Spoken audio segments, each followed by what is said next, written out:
Dans cette vidéo, on va introduire une loi continue un peu particulière parce qu'elle va être construite de moins l'infini à plus l'infini.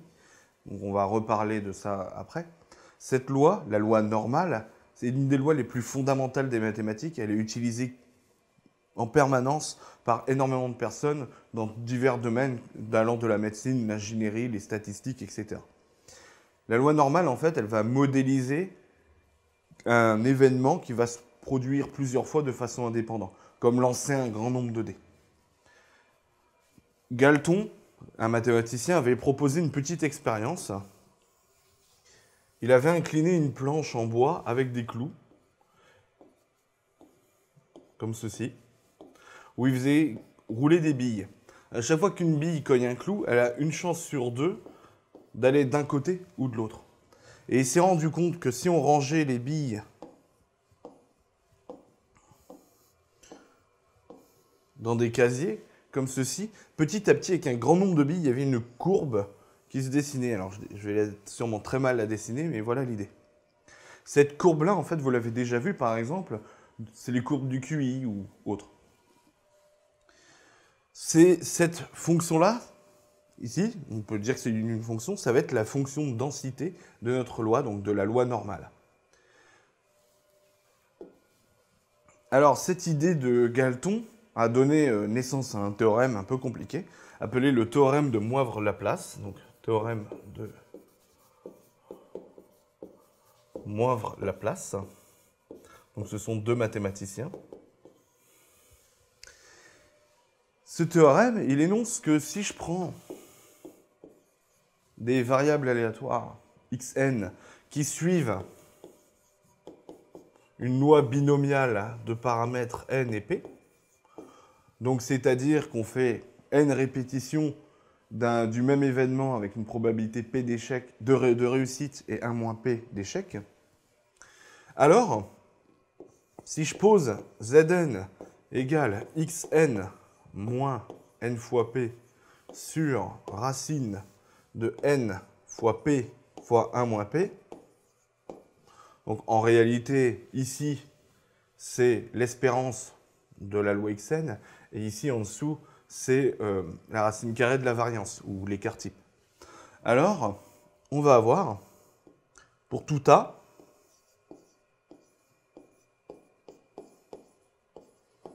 et B, tel que A strictement plus petit que B, on va avoir une formule assez horrible que je vais écrire sur la slide d'après, parce que c'est la formule qu'il faut retenir, que limite,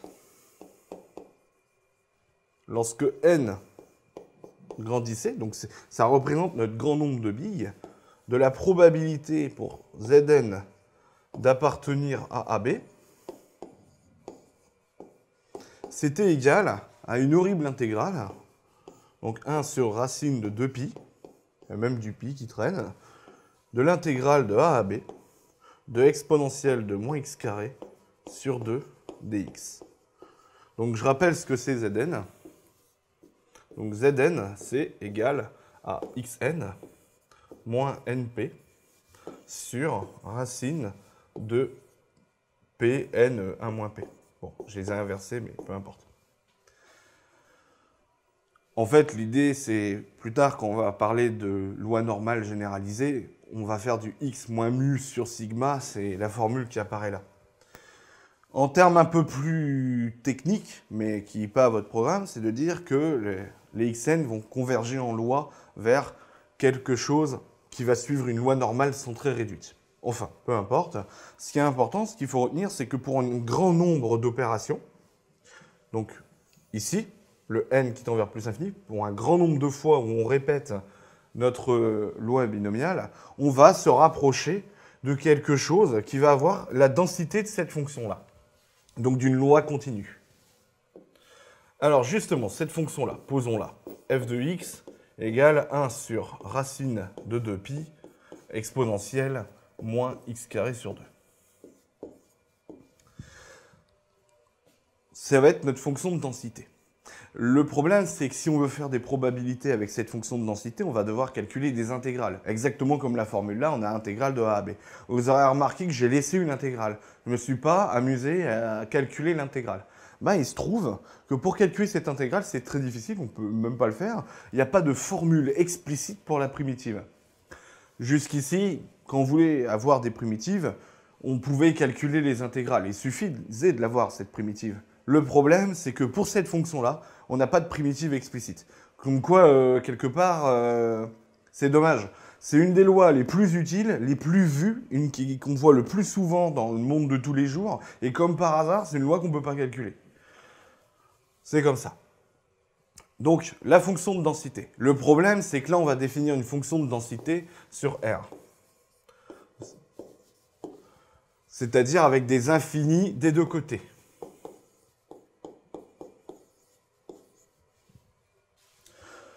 Alors, on ne va pas rentrer dans la théorie des intégrales avec les infinis et tout ça. Ce qu'on va déjà remarquer, c'est que cette fonction-là, elle est paire. Si je la dessine,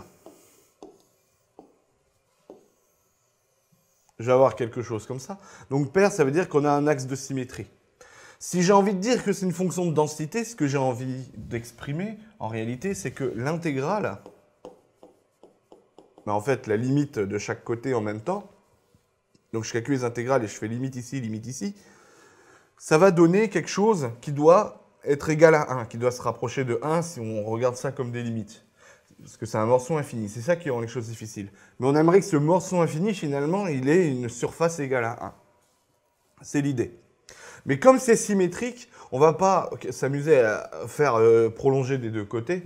On va s'amuser à couper, ici, voilà, parce que c'est symétrique. Et on va plutôt calculer ceci. Donc, ce qui est en orange.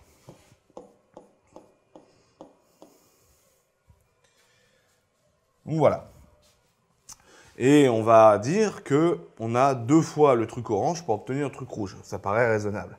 Le truc orange, quant à lui, on en a parlé tout à l'heure, c'est la limite lorsque y tend vers plus l'infini de l'intégrale de 1 sur racine de 2pi, que je peux sortir ou rentrer comme je le souhaite puisque c'est une constante, exponentielle moins x carré sur 2 dx, entre 0, puisque je pars de 0, et y. Et il se trouve que cette limite-là, elle vaut justement 1,5.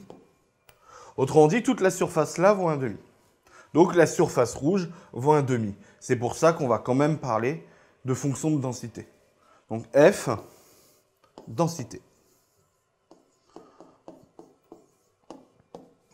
Si on a une fonction de densité, on peut donc construire une loi pour une loi de probabilité. Cette loi de probabilité, ça va être la loi normale centrée. Alors j'expliquerai plus tard pourquoi on dit centrée. Et réduite. Parfois on ne met pas le et. Loi normale centrée réduite. Oralement, je doute même que je le mette. La loi normale centrée réduite, c'est x suit, et on va lui donner une petite notation, n0,1. C'est un petit n stylisé. C'est la loi avec la fonction de densité qui a x associe 1 sur racine de 2pi exponentielle de moins x carré sur 2. Donc c'est peut-être pas la loi la plus facile. Mais en réalité, c'est celle qu'on voit le plus souvent. Donc voilà pour la définition de la loi normale centrée réduite. Alors, première chose, l'espérance. L'espérance de x, que je note e ou e de x si on a besoin du contexte, ça va être égal à 0. Ensuite, la variance de x, elle est égale à 1. Alors pour calculer l'espérance, on peut le faire, ça se montre. L'idée, je vais montrer l'idée sur la slide suivante. La variance, on va l'admettre. Juste une petite chose, le 0 et le 1 qu'on voit ici sont le 0 et le 1 qui sont ici. Donc si vous avez un doute sur l'espérance et la variance, paniquez pas, vous les avez écrites. Alors l'espérance, je ne vais pas faire le calcul, mais vous devez le maîtriser pour montrer que l'espérance de x, ça vaut 0, lorsque x suit une loi normale centrée réduite. Comment on fait? déjà, on va réutiliser la définition de l'espérance qu'on a envie de donner, donc l'intégrale en théorie de point l'infini à plus l'infini, de x exponentielle moins x carré sur 2, et il y a un racine de 2pi, 1 sur racine de 2pi, pardon. 1 sur racine de 2pi. Mais le 1 sur racine de 2pi n'est pas important puisqu'on va trouver 0, donc hop, 0 fois ce nombre-là, ça nous donnera 0. Donc pour cette intégrale-là, donc je mets le dx, on peut la calculer entre a et b. Donc je vais remettre le a et le b. Ça, on peut le calculer. Vous devez savoir le faire. Je ne vais même pas le faire pour que vous vous entraîniez à le faire. Comment je le vois, c'est juste que la dérivée ici, elle est à peu près ici. Si je dérive moins x carré sur 2, je vais obtenir, donc la dérivée de x carré, c'est 2x, 2x sur 2, c'est x, je vais obtenir moins x. Donc il y a juste un moins qui se balade. Voilà. Du coup, on va obtenir, en fait, entre crochets, moins exponentielle, moins x carré sur 2, entre a et b. L'idée, maintenant, c'est vraiment de faire tendre a vers plus l'infini, a vers moins l'infini, pardon, b vers plus l'infini, et on va trouver 0. Donc, pour voir que ceci, ça fait 0, en fait, on va remarquer que notre fonction ici, elle est impaire. Donc, si a et b sont égaux, ça va toujours valoir 0. Donc, quelque part, on a envie de dire qu'en moins l'infini, en plus l'infini, on va valoir 0. Enfin, peu importe. L'intégrale là, vous devez savoir la calculer entre a et b.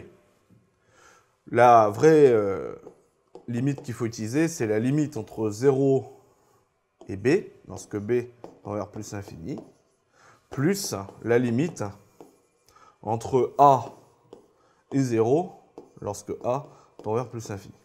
Et ça va tendre vers 0. Enfin, peu importe, retenez surtout que l'espérance, ça vaut 0, et la variance, ça vaut 1, qu'on va pouvoir lire ici. Donc voilà pour la loi normale centrée réduite. Maintenant, je vais parler de la loi normale en général. Il y en a d'autres. Donc la loi normale, n mu, donc cette lettre est un mu, et sigma 2. Donc cette lettre est un sigma et je le mets au carré.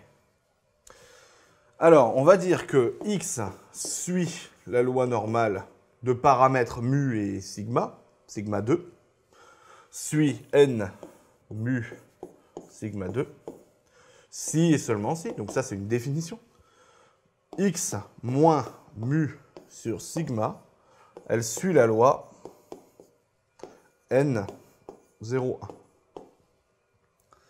Alors je m'explique. En réalité, ce qu'on fait en soustrayant par mu, c'est qu'on va centrer notre loi normale. Je vais montrer sur un dessin. Et ensuite, en divisant par sigma, on va la réduire. Et c'est pour ça qu'on obtient une loi normale en 0, 1, qu'on appelle la loi normale centrée réduite. Une loi normale, de façon générale, ça va ressembler à quelque chose comme ceci. On va avoir mu, voilà, ici. Donc là, ça va être notre espérance.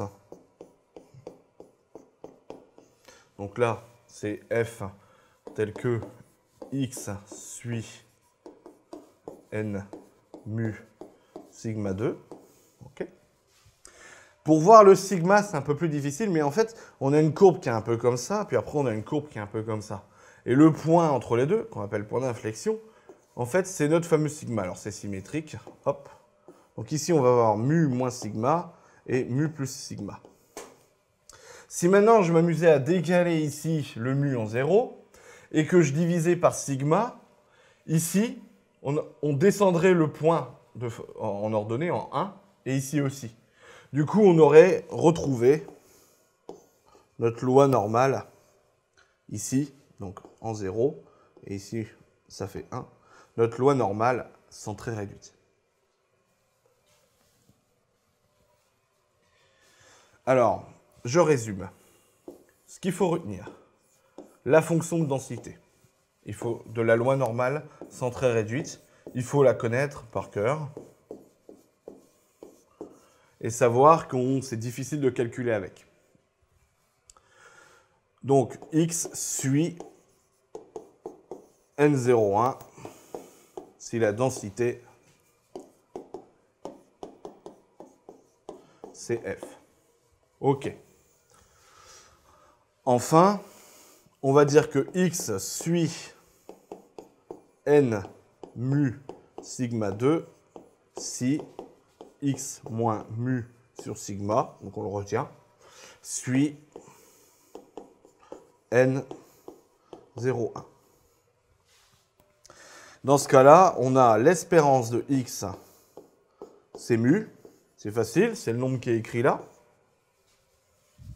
Donc, je vais bien l'identifier en rouge, tac. Et on a la variance de X qui est égale à sigma 2. C'est le nombre qu'on écrit là, qu'on identifie là. Donc si je vous dis que X suit N 4, 2, ici, quelle est l'espérance? 4. Quelle est la variance? 2. Voilà, rien de difficile.